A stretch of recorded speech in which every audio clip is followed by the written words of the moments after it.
What's up, everybody? This is Aya. Thank you so much for joining me on my channel. I promised that I was going to go live every day, and I promised that I would post myself meditating in some capacity daily.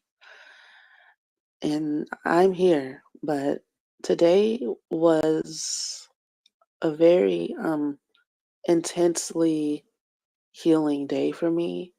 And usually I will disappear when this when these dips and internalized processes go on. I'll disappear for days. um but I'm turning over a new leaf. I'm committed to what spirit is asking me to do. I just won't be channeling. I don't feel like it. I don't mind speaking, and I don't feel like being on camera. Okay. And so I am going to share, though, when I woke up this morning, I could feel the two parts of my mind, and they were not connected. And I tried to connect them, but they would not connect. One part was the divine innocence within me that only sees the light and joy and knows no hurt and knows no non peace. And it's always like optimistic and it always has wisdom. And the other side of me is just all drama. It only sees the is perceiving problems, and it's perceiving, you know, what could go wrong, what did go wrong. And these two parts of me were pretty much at the same level in volume. Like I could sense them both, and I just found it very interesting, to be able to sit with both because I'm working on um, allowing one to dissipate, and for the God self in me, the innocence in me, the love in me, the reality of my I am existence to take precedence over the illusionary self. All right.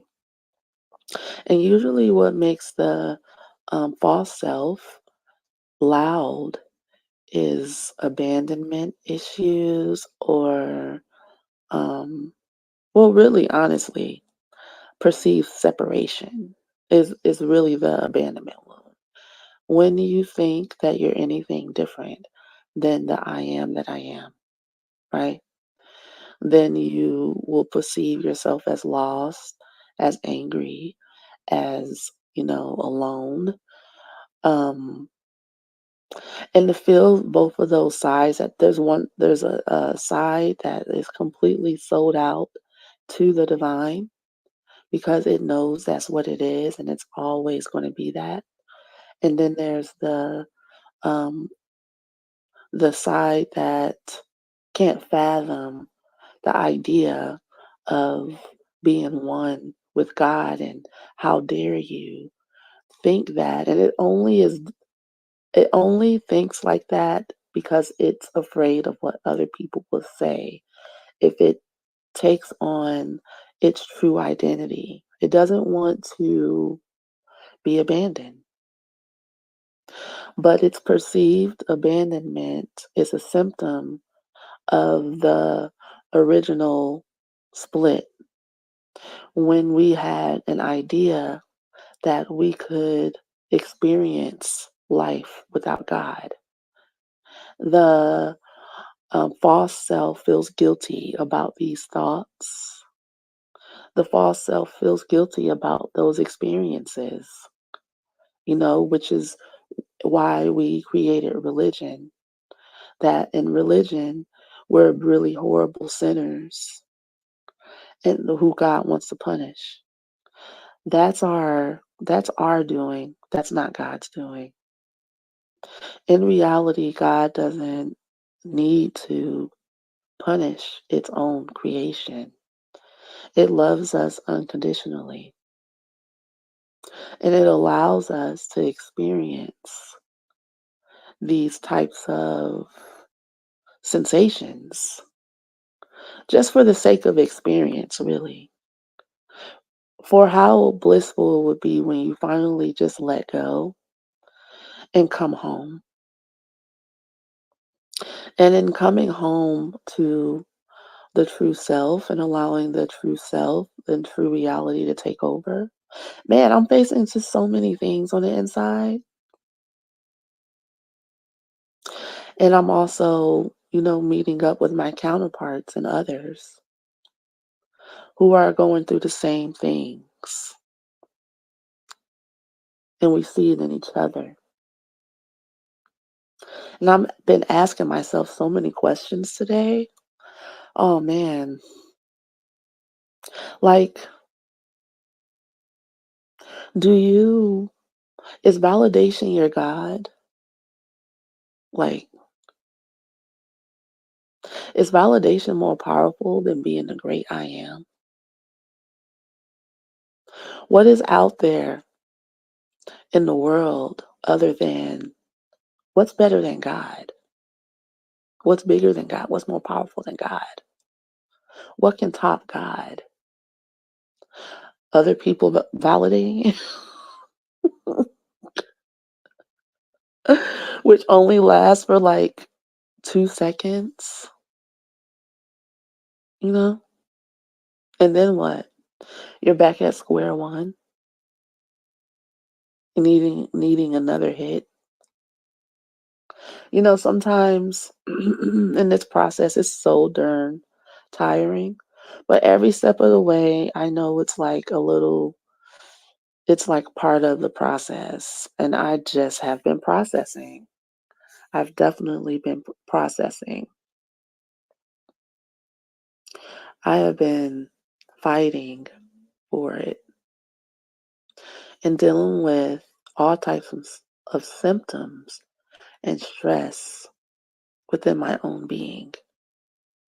As I know you have been too. I know you've been dealing with it as well. Dealing with, just feeling your feelings and the depth of your feelings. The complete and total depth of feeling of the awakening process, and the harshness within the body for me, you know, can sometimes just be jarring. So I started giving myself some comfort today, listening to The Body That Loves You by Janet Jackson. I was like, what is it? These are the hands that'll touch you. These are the lips that'll kiss you. These are the arms that'll hold you. So come get this body that love. That's one of my favorite Janet songs. But anyway, I was like just hugging myself, giving myself gentleness because um sometimes, most of the time, that's all I can do and it actually works. Like, remember to soothe yourself. Remember to love up on yourself as you heal, as you learn to get closer to divine and let go of the false self and all its cries and its screams for attention, love, and validation that it can't even feel. The false self can't even really receive love. It can't. It doesn't really feel it. It doesn't really want true love. It wants to win. It wants to be seen, but it doesn't even want to be seen for its true self because it doesn't have a true self. And this world is full of people who are seeking validation. And when we only focus on getting validation from people who are needing validation, it's kind of like that's why it's a dog eat dog world. You will feel like all your energy is being eaten alive, leaving you with nothing. And when we focus in on our true reality, on our true life force energy, we feel like the world is ours, that we're okay. A sense, basically a sense of well-being. And I was feeling those two things at the same time earlier in the day, like when I first woke up.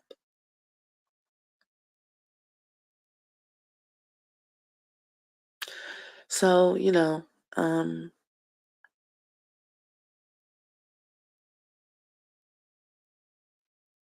haven't been feeling encouraged most of the day, but I have had my moments where, like when I walk to the pier, like the picture in this circle, I walk to a park and there's a lake. It's not a pier, it's a lake. And I'm glad I did that. And I still did what Spirit asked me to do today, as far as doing some ritualistic things that will help me quantum leap. So I am proud of myself. But dealing with um, my wounds that come up as I choose to um, validate my true self instead of seeking validation for my false self, you know, I'm just learning just how devalued, how undervalued, how much I don't, how much I need to value the true love within me. And because it's not even about somebody else. If you don't love yourself, how the hell can somebody else love you? It's not even really about that or somebody else loving you. There is nobody else. And that's what I'm learning on this journey. There is no one else but you. There's no one else but you. There's no one else but you here because we're not separated. We are one being. So your love is all you need. But if you were taught that you're not the way, the truth, and the life, that you shouldn't listen to yourself, that however you feel is wrong, whatever you think is wrong, your thoughts are invalidated, your ideas are invalidated. For the false self, no matter what you do, you're not going to be enough. Nothing's ever enough. The great I am isn't enough. God isn't enough for the false self. There's really nothing you can do with that except accept it and let it go. It's like kind of accepting that and understanding that someone you thought was your friend really isn't your friend. And they really can't be there for you the way you desire for someone to be there for you. And letting that go and moving on with your life and deciding, that's when we decide what's most important to us in moments like that. Because you have to choose yourself. The false self is completely disappointing and it causes disappointment. It causes its own disappointment. It causes disappointing experiences and relationships, but mostly it disappoints you. You end up feeling disappointed within yourself, which is no fun to live that way. And I was sitting and watching it and looking at it, and I'm like, how dare you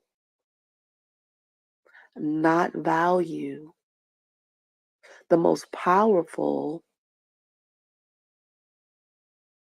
energy of life? How dare you invalidate that? Who gave you the right to do that? It's impossible for you to do that, first of all. But to try to make me believe that it's possible for me to be less than what I actually am it's just not going to cut it for me. So we just keep going in and moving forward in our daily meditations. And part of the process is kind of like facing those dragons on the inside that circle around the mind, that are waiting for a weakness, for insecurity to pop up so it can munch on it. Like, ha, I told you that you're alone. I told you that God isn't real. I told you that you don't have any friends. I told you that your dreams weren't going to come true. And then life isn't about proving that voice wrong. Life is about just completely ignoring that voice and not giving it any credence, validation, or asking it questions like, am I the I am that I am? And then answering yourself with affirmations. The I am, I am. The I am that I am never fails. It's always on time. It's always well. It's always abundant. It's eternal, never ending, everlasting, and unlimited. And with that, I'm going to say good night. Thank you guys for joining me and watching this back. And thank you to the divine for never leaving me nor forsaking me. Peace.